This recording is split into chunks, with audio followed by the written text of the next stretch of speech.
जय हिंद। आज बहुत इंपॉर्टेंट हम करंट अफेयर्स करेंगे, वन लाइनर के थ्रू करेंगे, ठीक है।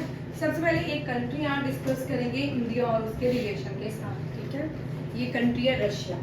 रशिया एक बहुत इंपॉर्टेंट कंट्री है इंडिया के पॉइंट ऑफ व्यू से। इंडिया यूएसएसआर ने हमेशा ही इंडिया का साथ दिया। पहला जो व्यक्ति स्पेस में गया था भारतीय, वो भी यूएसएसआर के स्पेस सेंटर से गया था। यूएसएसआर 1992 में सेपरेट हुआ, उसके बड़े सारे हिस्से हुए, उनमें से जो मेजर कंट्री थी उसमें रशिया कहलाती है, ठीक है। इंडिया को जो पहला व्यक्ति जिसका नाम था राकेश शर्मा, जो स्पेस पे गया था, वो यूएसएसआर के स्पेस सेंटर से गया था। यूएसएसआर रशिया के स्पेस सेंटर को रॉसकॉस्मोस कहते हैं। क्या कहते हैं? रॉसकॉस्मोस। आज भारत के लिए वैसे भी बहुत इंपॉर्टेंट डे है, चंद्रयान 3 का है, ठीक है। आज चंद्रयान 3 लॉन्च होगा 2:30 बजे श्री हरिकोटा से, आंध्र प्रदेश से। बड़ा इंपॉर्टेंट डे है। होप सो, क्रॉस फिंगर की लैंडिंग होगी। अभी लैंडिंग 23 अगस्त में जाके होगी, ठीक है। अभी उसको स्पेस पे छोड़ दिया जाएगा चंद्रयान 3 को। जब चंद्रयान 2 को लॉन्च हुआ तब आपको इंपॉर्टेंट क्वेश्चन हो सकता है एसएससी में आ जाए, ठीक है। तब चेयरमैन के सिवान थे, और अब जब चंद्रयान 3 का लॉन्चिंग हो रही है, अब इसरो के चेयरमैन है एस सोमनाथन। दोनों ही याद रखे, और ये भी याद रखेगा डीआरडीओ के चेयरमैन, दोनों ही याद रखे, ठीक है। दोनों याद रखिए। चंद्रयान 2 का लिए इंपॉर्टेंट क्वेश्चन कर ही लिखते हैं।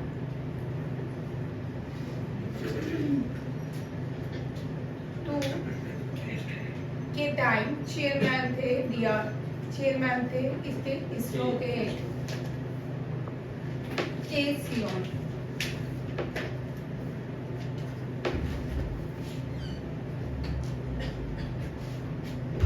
ठीक है।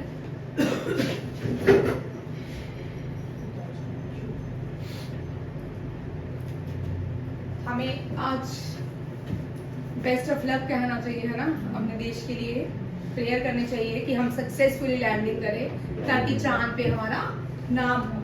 चांद पे वैसे भी पहली कंट्री है भारत जो जिसने बताया था दुनिया में चांद में पानी है, ठीक है।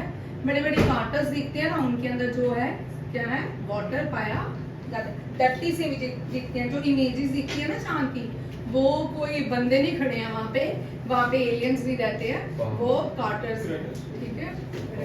चंद्रयान 3 के टाइम इसरो के चेयरमैन जो है S Somanathan. Very important question Divyanshu दिया है। आज भारत चंद्रयान 3 लॉन्च कर रहा है, तो चंद्रयान हम क्वेश्चन वैसे ये पढ़ रहे हैं रशिया से ही चंद्रयान की तरफ गया है, क्योंकि रशिया के स्पेस सेंटर को रॉसकॉस्मोस कहते हैं। अभी करवा देती हूँ। और चंद्रयान रशिया को हमने इसलिए डिस्कस किया है, जो भारत का पहला व्यक्ति स्पेस पे गया था वो यूएसएसआर के स्पेस सेंटर से रॉसकॉस्मोस से गया था। उसका नाम था राकेश शर्मा। और फिर भारत की अब चंद्रयान जब 2 रिलीज किया, भारत ने लॉन्च किया था, तो इसरो के इंडियन स्पेस रिसर्च ऑर्गेनाइजेशन के चेयरमैन के सिवान, ठीक है। अब चंद्रयान 3 आज लॉन्च हो रहा है। इसके space centre, ISRO space centre से के चेयरमैन है एस सोमनाथन। इसके साथ डीआरडीओ भी याद करेंगे। डीआरडीओ के ड्यूरिंग द चंद्रयान 2 थे वेणुगोपालन,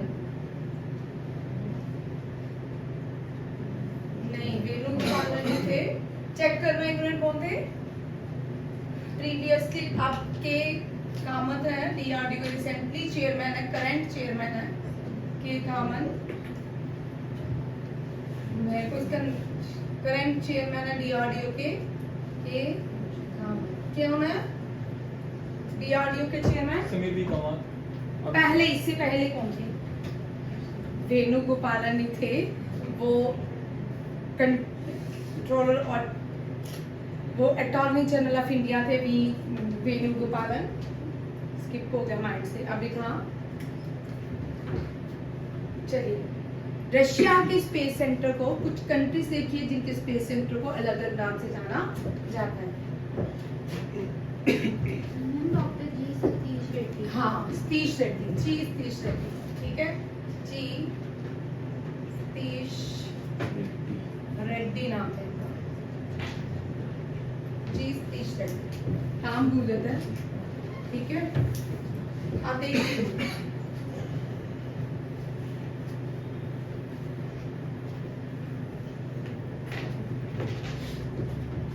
क्या नाम किसका, डीआरडीओ के पहले जी सतीश रेड्डी। देखो रशिया के स्पेस सेंटर को Ross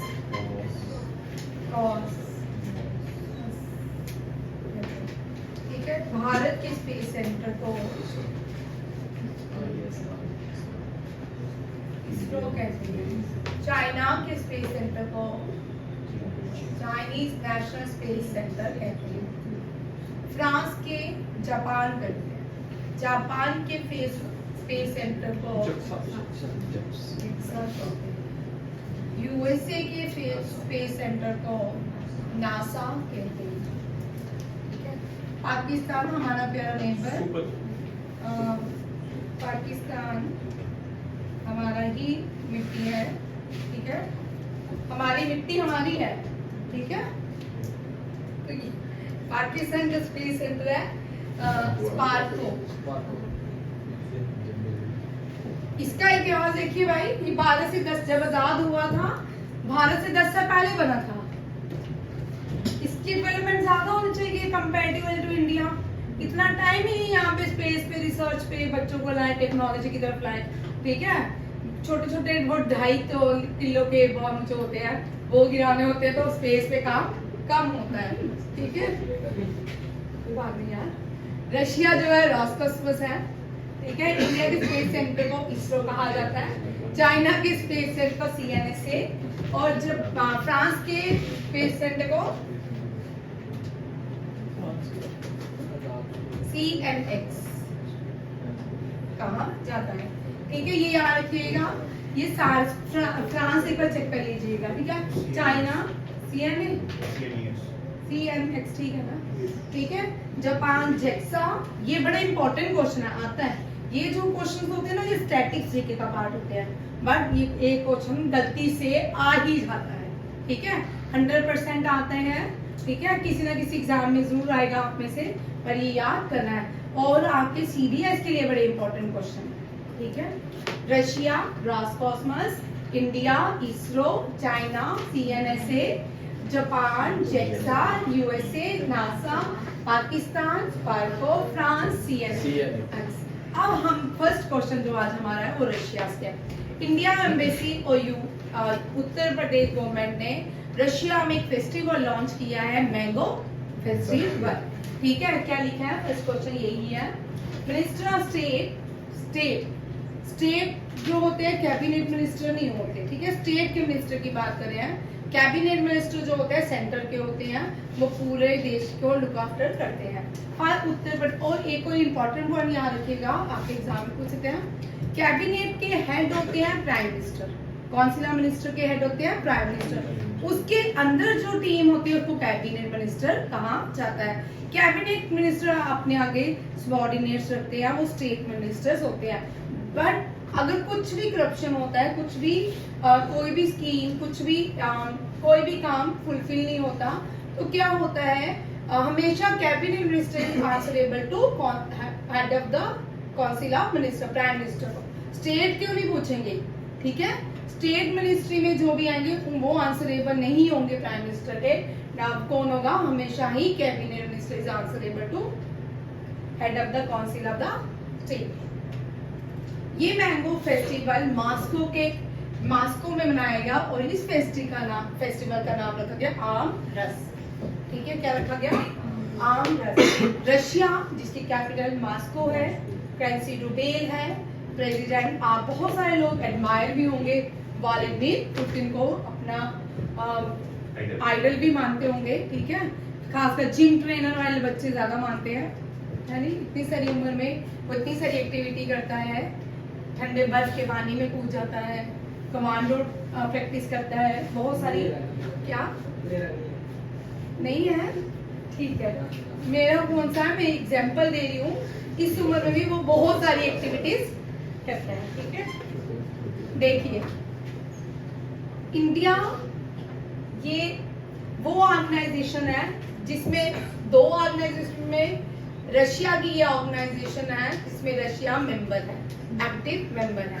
BRICS, Shanghai Cooperation, Nuclear Supplier Group and United Nation Security Council. अब नए बच्चे यहाँ पे देखिए, ब्रिक्स जो है, ब्रिक्स में भारत भी है। बी से नए बच्चे याद कर रहे हैं, ब्रिक्स सबसे इजी याद करने वाली ऑर्गेनाइजेशन है। बी से ब्राजील, आर से रशिया, आई से इंडिया, सी से चाइना, एस से अब एक और जोड़ रहे हैं, ब्रिक्सी हो गया, ठीक है। इजिप्ट भी इसका पार्ट, ठीक है। इजिप्ट जो है वो किसका पार्ट हो गया है?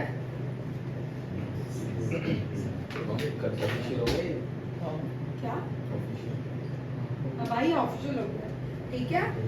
इजिप्ट जो है ब्रिक्स का पार्ट हो गया। ब्रिक्स में पहले 5 कंट्रीज थी, सबसे पहले ये ब्रिक था, ठीक है। साउथ अफ्रीका बाद में आया, अब इजिप्ट हो गया है, ये कंट्री की क्या बन गई है, 6 मेंबर इसके ब्रिक्स के हो गए। अब शंघाई कॉर्पोरेशन में भी 9 कंट्रीज जो हो गए, मैं लिख देती हूँ, एससीओ में 9 इंक्लूडिंग ईरान, ठीक है। ब्रिक्स में ई हो गई, ठीक है। 6 हो गया, रिसेंटली जो आई वो इजिप्ट, ठीक है। ये नाटो में, नाटो की जो लड़ाई है, यहाँ बहुत सारी कंट्रीज है, 33, 34 है, और जो नई आई है पोलैंड, पोलैंड से पहले भी लिख लो फिनलैंड, ये इम्पोर्टेंट, ठीक है। ये बार बार रिपीट होंगे, बार बार रिपीट होने से आपको याद हो जाएगा, ठीक है। अब न्यूक्लियर सप्लायर ग्रुप में भारत नहीं है और ये भारत है, ठीक है। यूनाइटेड नेशन है, भारत नहीं है, ठीक है। और यूनाइटेड नेशन सिक्योरिटी काउंसिल में भी भारत नहीं है। जो नए बच्चे हैं वो यूनाइटेड नेशन सिक्योरिटी काउंसिल में बार बार पढ़ा रही हूँ, जिस दिन मैं पूछूंगी उस दिन फिर नहीं बोला मैम आपने डांटा, ठीक है। हिमांशु ने एक टैगलाइन भी मुझे पढ़ दी थी, अभी डिस्क्लोज नहीं कर सकती। दिव्यांशु इधर आओ, इसको लाओ।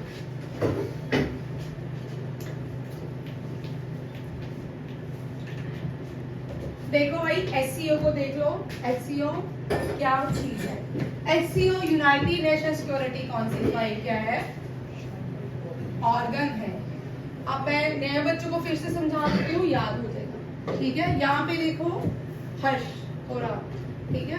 यूनाइटेड नेशन इसलिए बनाया गया ताकि थर्ड वर्ल्ड वॉर नहीं हो, ठीक है।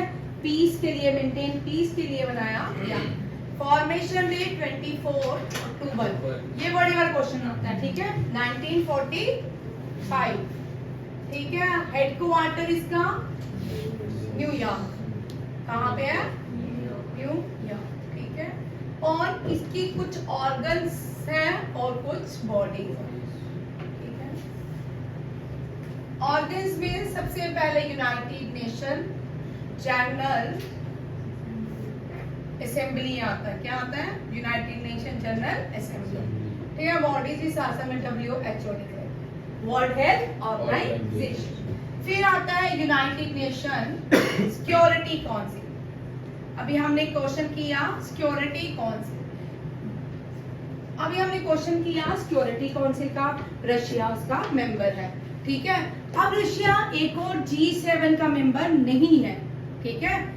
अपनी नोटबुक में राइट डाउन कर लो, Russia is not a member of G7 but Russia is a member, Russia was the member of G8, ठीक है। अभी जब पढ़ाऊंगी और यहाँ पे डिफरेंसेस कर लेते हैं। ILO International Labour Organisation, United Nation Economic and Socio Culture, ठीक है। United Nation International Court of justice,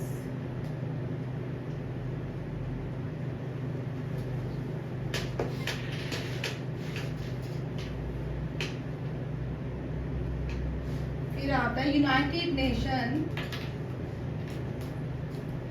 trusteeship council, फिर आता है सेक्रेटरी,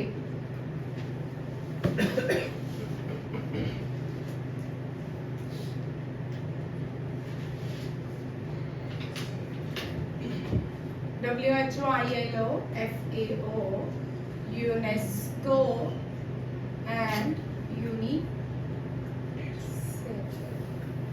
ठीक है, अब देखो हमने पढ़नी है ये वाली, ठीक है, ये बना लो आप। आज सिर्फ इतना याद रखिए नहीं बच्चे, United Nation General Assembly act as parliament ना यूनाइटेड नेशन। आपने देखा होगा सारी कंट्रीज अक्टूबर सितंबर के बीच अभी रिसेंटली आने वाला होगा, हर एक कंट्री का रिप्रेजेंटेटिव कोई भी यूनाइटेड नेशन जनरल असेंबली में अपने आप को रिप्रेजेंट करता है, अपने देश की बातें, अपने देश के अचीवमेंट्स, अपने देश के जो बॉर्डर्स में प्रॉब्लम है या कोई भी मिलिटेंट एक्टिविटीज हैं उनको लेके बातें की जाती है। ये कहाँ पे करते हैं, सारे जितने भी नेशन है वो अपने देश को प्रोटेक्ट करते हैं, अपने देश की प्रॉब्लम्स को वहाँ पे रखते हैं यूनाइटेड नेशन जनरल असेंबली। ये न्यूयॉर्क में है, ठीक है।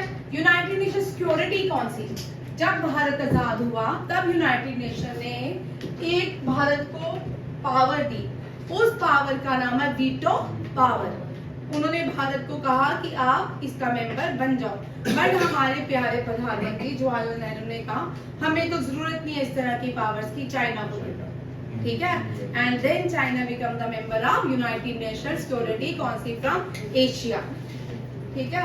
आप देखो यूनाइटेड नेशन सिक्योरिटी काउंसिल के मेंबर कितने हैं, 5 हैं, ठीक है। France, Russia, UK, USA, Russia, China, Russia and China, very important, ठीक है। और प्लस 10 जो है नॉन परमानेंट मेंबर है, नॉन परमानेंट मेंबर 10 के हैं नॉन परमानेंट मेंबर। अब भारत G20, G7 अभी मैंने आपको एक बताया, G7 का ग्रुप ऑफ 7 बना। G7 नेशन ने बोला कि हम G20 नेशन बनाते हैं। G20 जब नेशन ग्रुप बना, फिर उसके बाद 4 कंट्रीज अलग हो जाती है जो बनाती हैं G4। G4 में इंडिया, ये ग्रुप है, जापान, जर्मनी, इसकी बहन ब्राजील, ठीक है। अभी लगा दो डांस करना, ठीक है ना, ब्राजील, ठीक है। India, Japan, Germany. अब ये चाहती है किसका पार्ट बनना, इसका। क्यों, ये बहुत इंपॉर्टेंट इसलिए सीखा, इनके पास एक पावर है, ठीक है। अगर मुझे किसी ऑफिस सहित, ठीक है, एक मिलिटेंट का नाम लेते हैं, इंडिया ने एक पिटीशन डाली यहाँ पे कि ऑफिस सहित को इंटरनेशनल मिलिटेंट डिक्लेयर कर दिया जाए, बट 4 कंट्रीज, इन 4 कंट्रीज ने वोट दे दिया, कहा कि अब हम ऑफिस सैयद को क्या बोल देते हैं, मिलिटेंट डिक्लेयर कर देते हैं। बट एक कंट्री ये बोलती है नहीं करना। इन्होंने अपनी पावर का यूज किया, उस पावर को, यहाँ पे पहले सुनो बच्चा, उसने इस पावर का यूज किया, उस पावर को वीटो पावर कहा जाता है।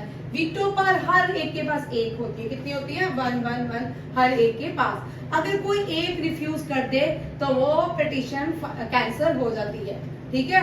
बाद में फ्रांस ने इंडिया के लिए पिटीशन बहुत सारी कंट्रीज के सिग्नेचर लाए, जिसमें हाफिज सईद को इंटरनेशनल मिलिटेंट घोषित कर दिया गया था, ठीक है। इसी तरह अगर किसी कंट्री को हमने रेड जोन में लाना है, बहुत सारी इस तरह की एक्टिविटीज होती है, किसी कंट्री को पूरी तरह डिजास्टर का मिलिटेंट घोषित कर देना है, टेररिस्ट कंट्री बोलना है, तो इसके लिए यहाँ पे लोग क्या करते हैं, पिटीशन फाइल करते हैं, या 4 में 5 मान जाएंगे। बाद में चाइना को फोर्सफुली क्या करना पड़ा, ये पिटीशन पे साइन करना पड़ा, देन ऑफिस से declared as the international militant, ठीक है। ये बड़ा इंपॉर्टेंट। आप देखिए इंडिया और चाइना यहाँ की, ठीक है, ये सारी कंट्रीज यहाँ, ये बड़े इंपॉर्टेंट क्वेश्चन है और ये आते हैं, जितनी बार रिपीट होगा उतनी बार अच्छा होता है कि आपको याद हो जाता है।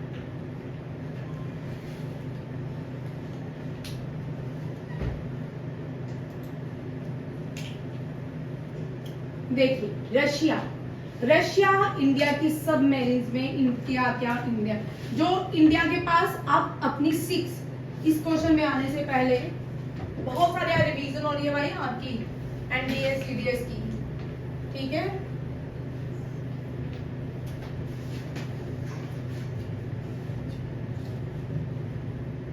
रशिया। भारत की जो सबसे पहली सबमरीन थी वो थी फॉक्सट्रॉट। कौन सी थी? फॉक्सट्रॉट। ये हमने रशिया से ली। ये सारे क्वेश्चन किसके लिए इंपॉर्टेंट है? सीडीएस के लिए, ठीक है। इंडिया की पहली न्यूक्लियर सबमरीन प्रोग्राम था आईएनएस विक्रमादित्य। ये भारत का लार्जेस्ट इंडिजिनियस एयरक्राफ्ट कैरियर है। सबसे पहले उसका ओरिजिन कहाँ पे हुआ? रशिया में, ठीक है। 14 कन्वेंशनल सबमरीन ऑपरेटेड हम जो बहुत सारी 14 जो सबमरीन हम ऑपरेट करते हैं वो भी इंडिया और रशिया ने मिलके बनाई है। अब सबसे इंपॉर्टेंट कौन सी है?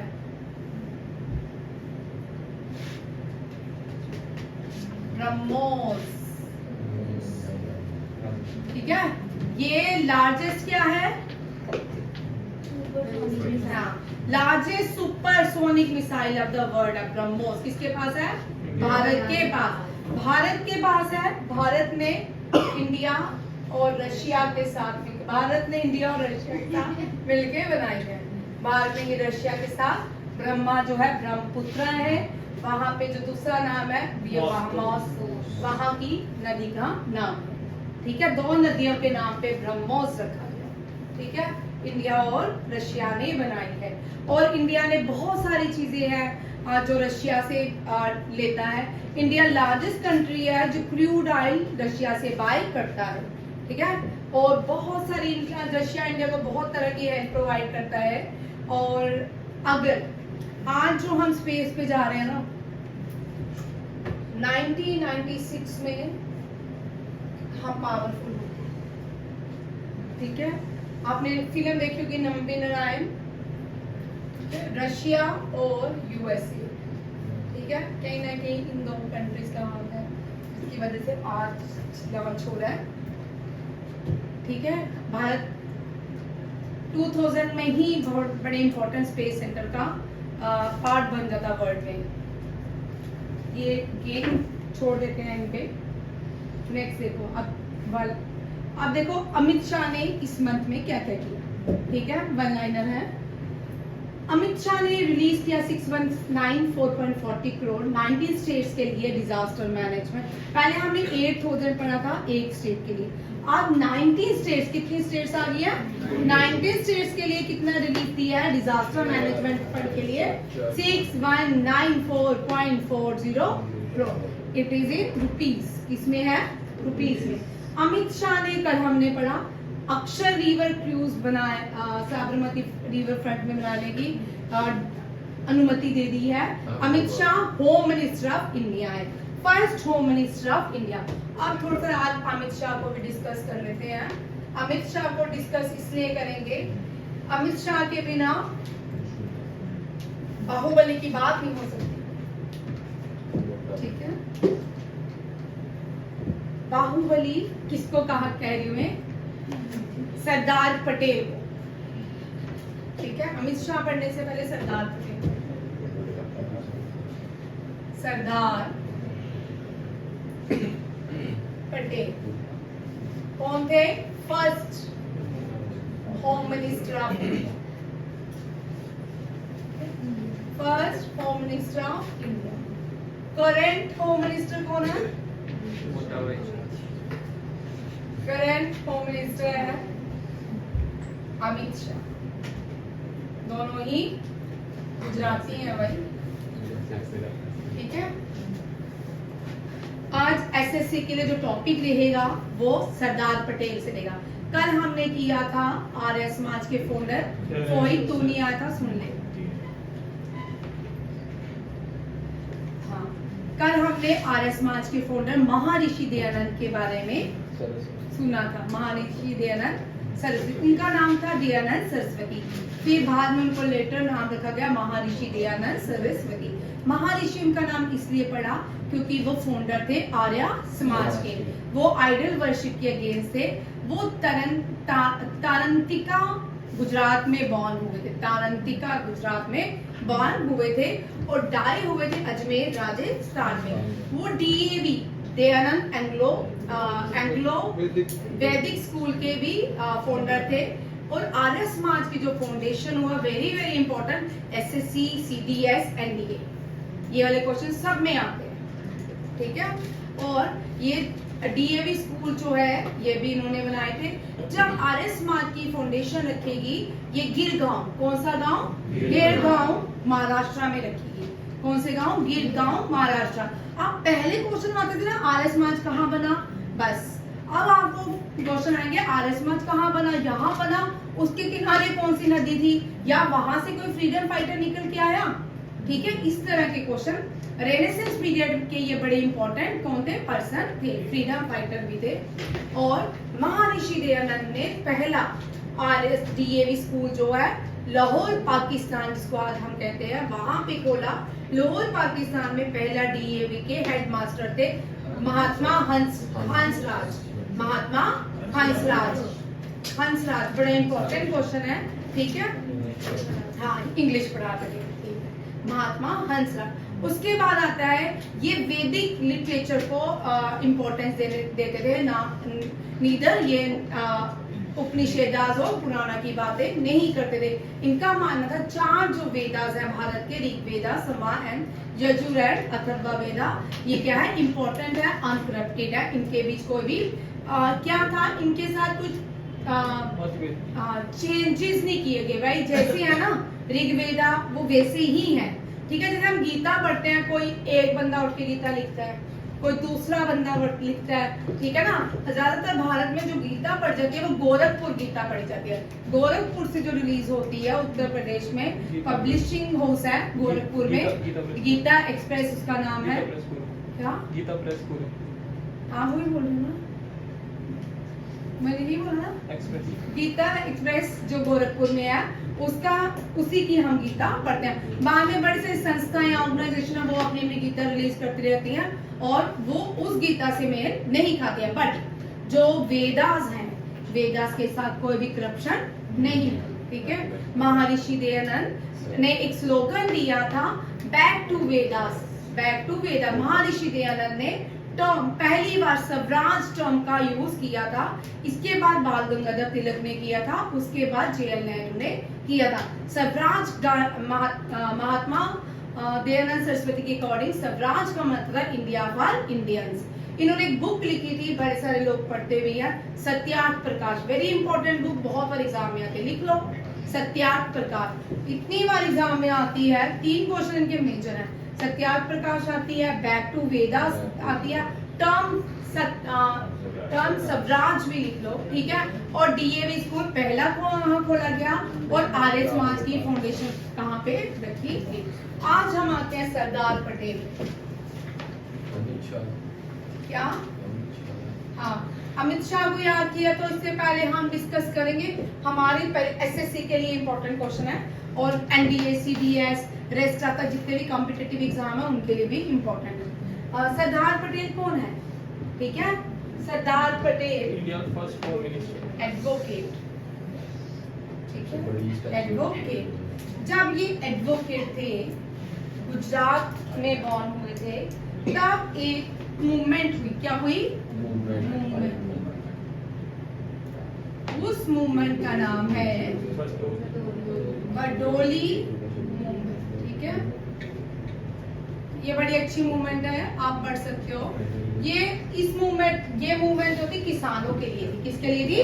किसानों। किसान कौन? बरडोली के किसान। ठीक है, इनके पास कर देने के लिए, रेवेन्यू चुकाने के लिए, टैक्सेस चुकाने के लिए इतना पैसा नहीं था।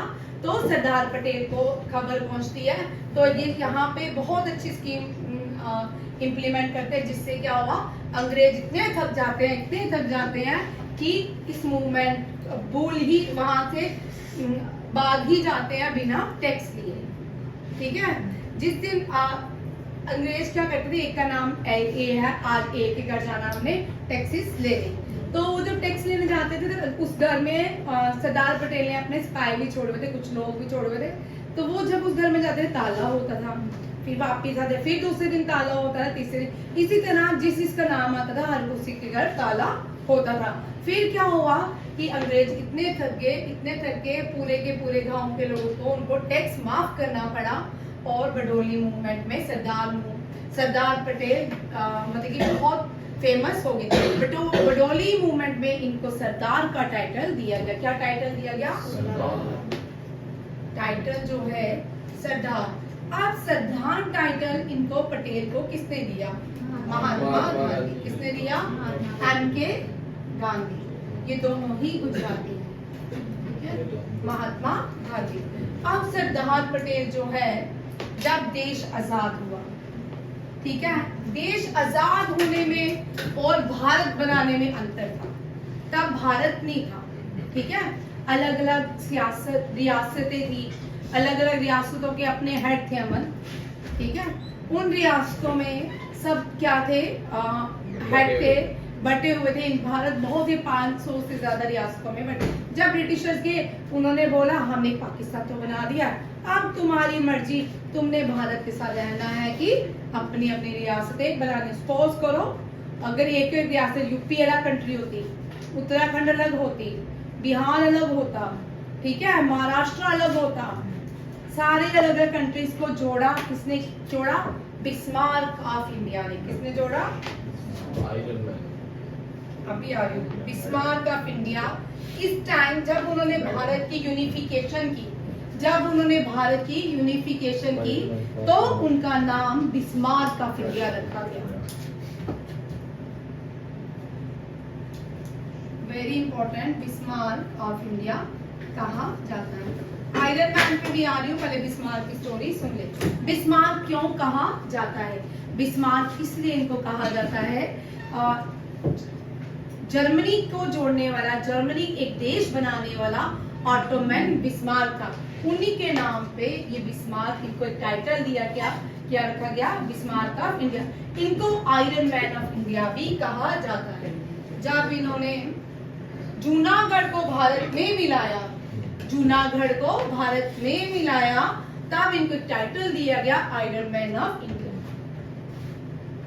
सिर्फ एक कश्मीर रह गया जो इनके अप्रोच में नहीं आया। Nehru had decided to resolve the problem with Kashmir, but it आप सबके सामने सिचुएशन है, ठीक है। जितनी 500 रियासतें भारत में मिलाएगी, आज कोई भी इसका डिस्प्यूट नहीं है, सिर्फ कश्मीर को। अब इनको बिस्मार्क ऑफ इंडिया कहते हैं। इनका बर्थ एनिवर्सरी को इनका बर्थ होता है 31 अक्टूबर। क्या बोलते हैं? यूनाइटेड डे, या क्या बोलते हैं?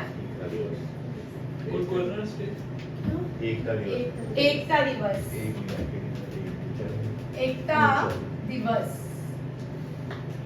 यूनाइटेड डे नहीं, कुछ और बोलते हैं, यूनिटी डे में बोलो, यूनिटी डे, ठीक है। 31 अक्टूबर को JNK रिकॉग्नाइजेशन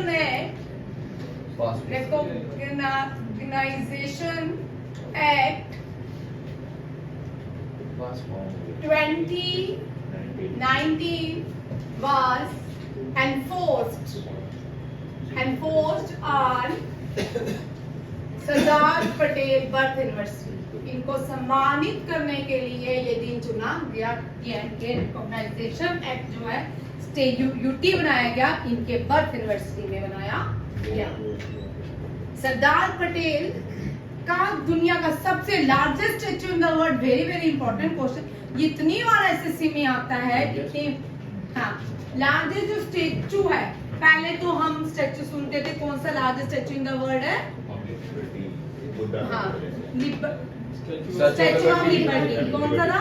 अब हम सुनते हैं, अब उसने लार्जेस्ट स्टैचू जो है यूनिटी, उसने क्या कर दिया? सरपास कर दिया, ठीक है। स्टैचू ऑफ यूनिटी ये डेडिकेट टू सरदार पटेल, नर्मदा नदी के किनारे, on the bank of Narmada नदी, एंड नर्मदा नदी के किनारे तो है, साथ में कौन सा? खेड़ा, ठीक है। और डैम भी है, सरदार सरोवर डैम। ये रहा सरदार पटेल, ठीक है। नेक्स्ट क्वेश्चन देखिए, अमित शाह ने क्या किया? ये हो गया। अमित शाह ने बलिदान स्तंभ, श्रीनगर में हमारे बहुत सारे सैनिक हैं जिनका लहू बहा है, जिनकी बलिदान की वजह से आपको आजादी भी मिली, ठीक है। आज आप घूम सकते हो। ये डिजास्टर मैनेजमेंट के आगे Amit Shah foundation campus of the national academy of coastal policing in Gujarat, ये भी अमित शाह ने इस मंथ में काम किया। क्या बोला?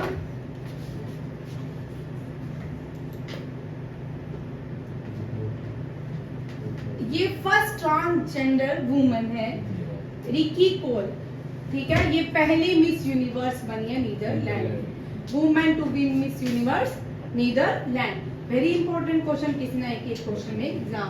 प्राइम मिनिस्टर को रिसेंटली बहुत सारे अवार्ड मिले, इजिप्ट से मिला, सूरीनाम से मिला, ठीक है, और फ्रांस से भी मिला है, और यहाँ पे लोकमान्य तिलक अवार्ड की बात भी की गई है। लोकमान्य तिलक कौन थे? बाल गंगाधर तिलक। बाल गंगाधर तिलक को लोकमान्य कहते हैं, और जेपी नारायण को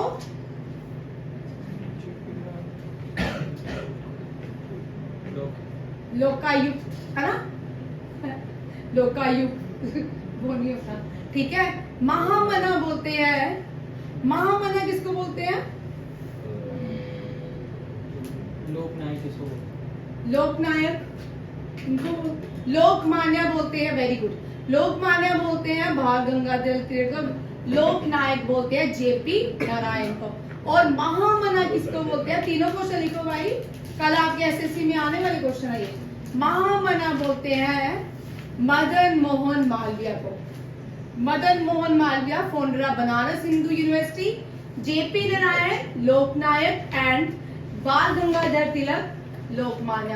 लोकमान्य तिलक अवार्ड जो है महाराष्ट्र में ये बॉर्न हुए थे, वहीं से आता है, प्राइम मिनिस्टर को दिया जाएगा। पार्थ सोलंकी, ये भारत के पहले मेल आर्चरी हैं जिन्होंने यूथ वर्ल्ड चैंपियनशिप जीत लिया। ये यूथ वर्ल्ड चैंपियनशिप जो है केक बनाने पे हुई है, ठीक है, उसकी आइसिंग करने पे सबसे बड़ा प्राइज इनको मिला है, ठीक है। इंडियन मेडिकल एसोसिएशन डॉक्टर के वेणुगोपालन ने अब कुछ अवार्ड है जो इसी मंथ में हुआ है, मैंने इसमें रिपीट किया है, ठीक है, ये इसी मंथ के हैं। देखिए इंडियन मेडिकल एसोसिएशन का अवार्ड के वेणुगोपालन को दिया गया है। साहित्य अकेडमी का अवार्ड जो है प्रिया एएस, ये कल परसों मैंने करवाया, उसी का ही क्वेश्चन है, ठीक है। पिरुमजाई कुंजिथालुकुल, ठीक है, कोई साउथ इंडियन है तो वो प्रोनाउंस कर ले। गिनीज वर्ल्ड रिकॉर्ड बनाया 200 कैप्स के लिए, किसने? क्रिस्टियानो रोनाल्डो ने, ठीक है। और आईओसी ओलंपिक्स ऑर्डर ये दिया गया है किसको? टेड्रोस गैब्रियेसस, ये डीजी ये है director general of WHO। First professor Kothapalli Jayashankar awarded Acharya गो, ठीक है, ये बड़ा इंपॉर्टेंट गोपाला होगा, ठीक है, आचार्य गोपालन।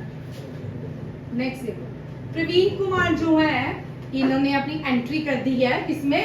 एथलीट्स चैंपियनशिप जो फ्रांस में हो रही है, फर्स्ट मेडल इन्होंने जीत लिया है, ब्रॉन्ज मेडल इन्होंने जीत लिया है। प्राइम मिनिस्टर नरेंद्र मोदी को फ्रांस का हाईएस्ट अवार्ड से सम्मानित किया गया है, legion of honour, France highest award. Very important, बड़ी बार ये क्वेश्चन आता है। एशियान कंट्री की कॉन्फ्रेंस भारत होस्ट करेगा। इंडिया और एशियान के बीच, अभी ये डिटेल में पढ़ेंगे कल क्वेश्चंस, ठीक है, ये आज की करंट अफेयर्स हैं हाईलाइट्स। इंडिया और ईशान के बीच क्या होने जा रहा है? एक कॉन्फ्रेंस होने जा रही है। जो कॉन्फ्रेंस होगी वो मेडिसिन को देख के होगी, ठीक है। इसमें आयुष मंत्रालय भी पार्टिसिपेट करेगा और भी बहुत सारे मंत्रालय जो पार्टिसिपेट करेंगे। इंडिया के ये डिप्लोमेट है दिवेश उत्तम, इनको अपॉइंट किया गया एम्बेसडर कहाँ का? लिथुआनिया का। बड़ा कम एम्बेसडर के क्वेश्चन आते हैं, अगर आपको क्वेश्चन आते हैं मिनिस्ट्री के, प्राइम मिनिस्टर और प्रेसिडेंट, कौन सी कंट्री में कौन सा प्राइम मिनिस्टर अपॉइंट हुआ है न्यू, और कौन सा प्रेसिडेंट न्यू अपॉइंट हुआ है, ठीक है। एम्बेसडर से बहुत रेयर होता है, बट एसएससी में आपको गवर्नर एम्बेसडर्स करके जाने हैं। गवर्नर और लोकसभा सीट्स कितनी है, किसी स्टेट की राज्यसभा सीट्स कितनी है, वाइल्ड लाइफ सेंचुरी कितनी है, ये सारे क्वेश्चन आपको एसएससी के लिए इंपॉर्टेंट है। दिवेश उत्तम को अपॉइंट किया गया ambassador of Lithuania. Environment, forest and climate change, government of India ने मैंग्रोव प्लांटेशन प्रोग्राम्स रखे हैं, कहाँ पे? तमिलनाडु की कोवलम पंचायत इन चेंगाल पत्तूर। वेरी इंपॉर्टेंट, अभी हम कि कल इसको पढ़ेंगे यहाँ पे इम्पोर्टेंट क्या था, ठीक है। नितिन गडकरी ने तिरुपति आंध्र प्रदेश के लिए एक प्रोजेक्ट लॉन्च किया है जिसमें कितने रुपीस की बात की है 2900 इसको स्टोन ऑफ 3 NH प्रोजेक्ट जिसकी कॉस्ट कितनी रहेगी 2900। नितिन गडकरी भारत के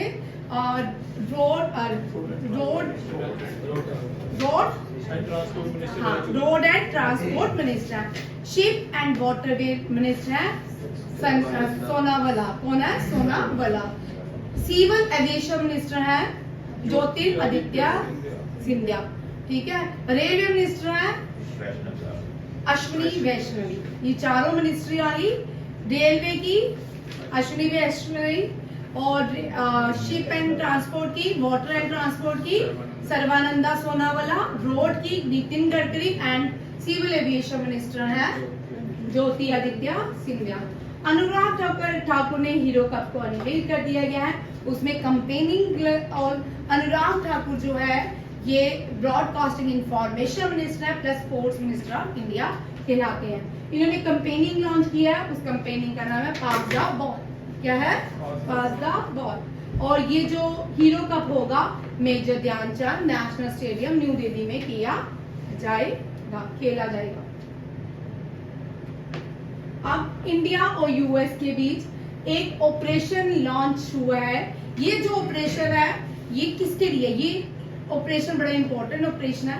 क्या होता है, सीज के बीच भी बड़ी सारी ड्रग्स इलीगल ड्रग्स का कारोबार होता है, उसके लिए इस ऑपरेशन को लॉन्च किया गया। उस ऑपरेशन का नाम रखा गया ऑपरेशन बॉर्डर स्वॉर्ड, ठीक है, to prevent illegal drug. India और G20 प्रेजेंस। इंडिया ने यहाँ बहुत ही इंपॉर्टेंट क्वेश्चन है, आप में से एसएससी के 100% इस एग्जाम में आएगा। ये जितने भी साल में 2 बार एसएससी होंगे ना, दोनों ही एग्जाम में क्वेश्चन आएगा, ठीक है। कौन सा आर्ट है, कौन सी आइटम है G20 में culture and working and cultural group में? ये कोलकाता में हुआ। वर्किंग एंड कल्चर ग्रुप जो है G20 का, ये कोलकाता में हुआ। इसमें एक आर्ट की प्रदर्शनी की गई थी जिसमें 1755 आर्ट आइटम्स रखी गई थी, एक ही। उस आइटम का नाम लावनी आइटम है। क्या है? लावनी।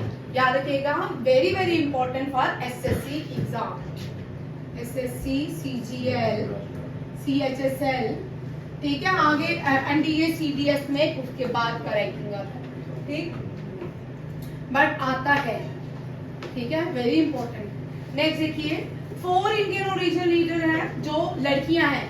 4 फोर्ब्स में आई है, किसी के 25 रैंकिंग है, किसी के 35 है। 100 से पहले ये भारत की 4 लड़कियां जो फोर्ब्स में एंट्री मिली है। ये कौन कौन सी लड़कियां? Jayashree Ullal, Indra Nooyi, Neha Narkhede and Neerja Sethi. Very important, कभी गलती से इसके प्रोबेबिलिटी है, ये पूछ सकते हैं कौन सी लड़कियां हैं। हो सकता है ये सीरीज में आ जाए 1 2 3 4 लड़कियों के नाम लिखो, आपको चुनना हो, ठीक है, ये भी आने के चांसेस हैं। नेशनल बैंक जो है एग्रीकल्चर रूरल डेवलपमेंट का, इसको नाबार्ड बोलते हैं, इसने अपना 42nd फाउंडेशन डे मनाया है। कौन सा डे मनाया है? 42nd foundation day. कब मनाया है? 12 जुलाई को। इजराइल के भाई बहुत सारी कंट्रीज हैं, यहाँ सुप्रीम कोर्ट अपनी मनमानी करता है। सुप्रीम कोर्ट के लिए कुछ अंकुश लगाने के लिए इजराइल के पार्लियामेंट में एक बिल पास हो चुका है। उस बिल को कहा, बिल दैट लिमिट्स था, यहाँ पे limits the supreme court power. अब इंडिया में भी है जो जुडिशरी है ना, अपनी मनमानी करती है, ठीक है ना। जजेस जो हैं हाई कोर्ट में या सुप्रीम कोर्ट में अपॉइंट्स कम होते हैं। इतना बड़ा देश है, इतने थोड़े से जजेस हैं, इतने थोड़े से हाई कोर्ट्स हैं, ठीक है। सबऑर्डिनेट कोर्ट है, डिस्ट्रिक्ट कोर्ट्स है, लिमिटेड है। उनको इंक्रीज करना चाहिए, उनको ज्यादा से ज्यादा होना चाहिए, ज्यादा से ज्यादा जजेस की नियुक्ति होनी चाहिए। इससे क्या होगा, जो जुडिशरी सिस्टम है वो एक्सप्लोर होगा और ज्यादा खुलेगा, और जितने केसेस हैं जो 20 साल में होने हैं वो 10 साल में खत्म हो जाएंगे। और एक ही ट्री के सुप्रीम कोर्ट में जितने भी जजेस हैं, एक ही ट्री के क्या है, ब्रांचेस हैं, ठीक है। किसी के दादा परदादा, उन्हीं के ही लोग आगे सुप्रीम कोर्ट के जजेस बनते हैं। बार बार प्राइम मिनिस्टर ऑफ इंडिया या बहुत सारे चीफ जस्टिस ऑफ इंडिया इसके लिए क्वेश्चन उठाते हैं, आवाज उठाते रहते हैं। J&K में एक J&K के एक जज थे जिनका नाम था T.S. ठाकुर, वो रामबन डिस्ट्रिक्ट से आते थे। उन्होंने जब वो 42nd chief justice of India रह चुके हैं, जब वो 42nd chief justice of India थे, उन्होंने जुडिशरी के इस सिस्टम को चैलेंज किया था, but it was not acceptable by the judiciary. So बड़ी आज भी बहुत सारी प्रॉब्लम्स जुडिशरी के साथ चलती हैं। चलिए कल हम ये भी कर ही लेते हैं, छोटा ही है, आपका टाइम है। प्रिया एएस, इसको साहित्य academy award for the children lecture, ये मैंने उस दिन लिटरेचर उस दिन मैंने पढ़ा दिया था, बुक का नाम भी बताया है। World bank Ajay world bank के न्यू प्रेसिडेंट अजय बांगा है, ये इंडियन ओरिजिन से है और इनको ग्रेट इमिग्रेशन लिस्ट में डाला गया है। हो सकता है इनको ये अवार्ड मिल जाए, जिसमें 20-35 लोग हैं, उनमें से एक अजय बांगा भी है। International Malala day, Malala belongs to Pakistan, और इसके ऊपर तालिबान ने गोली मारी थी, स्वाद वैली में रहती थी और इसके ब्रेन में गोली लगी थी, फिर इसको यूएसए में ले गए, यूके में ले गए थे। ये यूके सिटीजन है।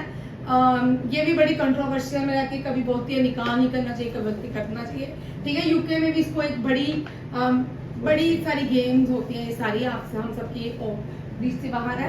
मलाला यूसुफ से इसलिए इम्पोर्टेंट है, 2014 में इसको नोबेल प्राइज मिला था सत्याग्रह प्रकाश के साथ। एशिया के 2 लोग थे जिनको 2014 में नोबेल प्राइज दिया गया था, एक थी मलाला यूसुफ, दूसरे थे सत्याग्रह प्रकाश। और मलाला यूसुफ ने अपनी बायोग्राफी लिखी है जिसमें वो है I am Malala,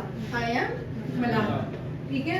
national fish farmer day जो है 10 जुलाई को मनाया जाता है। आईटीसी बोर्ड ने संजीव पुरी को अपॉइंट किया है एमडी, और एसबीआई ने अपॉइंट किया है अभिजीत चक्रवर्ती है एसबीआई का सीईओ, ठीक है। मैं आपके बैंकिंग के क्वेश्चन भी रहते हैं, एसएससी के भी रहते हैं, एनडीए और सीडीएस को भी ध्यान में रख के ही करंट अफेयर बनाती हूँ, ठीक है, जो इम्पोर्टेंट होते हैं। अब ये सारे वन लाइनर जितने मैंने आज पढ़ाया ना, कल मैंने सारे टेस्ट लेने हैं। पहले मैं टेस्ट लूंगी, उसके बाद क्लास को, क्योंकि कल सैटरडे है, हो सकता है कल मैं किस बात ओके, मेरा तो रहता है, मेरा ऑफ नहीं है, फुल ऑफ है, ठीक है, अच्छा है। चलो मंडे को टेक योर टाइम, ठीक है। और आप अभ्यास करते रहे, अभ्यास को अपना दोस्त बनाए, अभ्यास के साथ चले और अभ्यास के साथ उठे, अभ्यास अपनी आंखों में रखें, अभ्यास को टारगेट बना ले, अभ्यास के साथ सोए, खाए, जागे, ठीक है। डू अभ्यास daily and it will give you more achievement than destiny, ठीक है। डेस्टिनी से ज्यादा आपका हार्ड वर्क इज इम्पोर्टेंट है। डू हार्ड वर्क, डू अभ्यास daily and fulfil your dreams. अपने ड्रीम्स को जियो करो। अगर ड्रीम्स जीने आगे ना बड़ा मजा आता है, आंखों में हर टाइम ड्रीम्स ही दिखते हैं, ठीक है। फिर आपको लगता है कि हमने कुछ किया, ठीक है। थैंक यू, जय हिंद, जय भारत।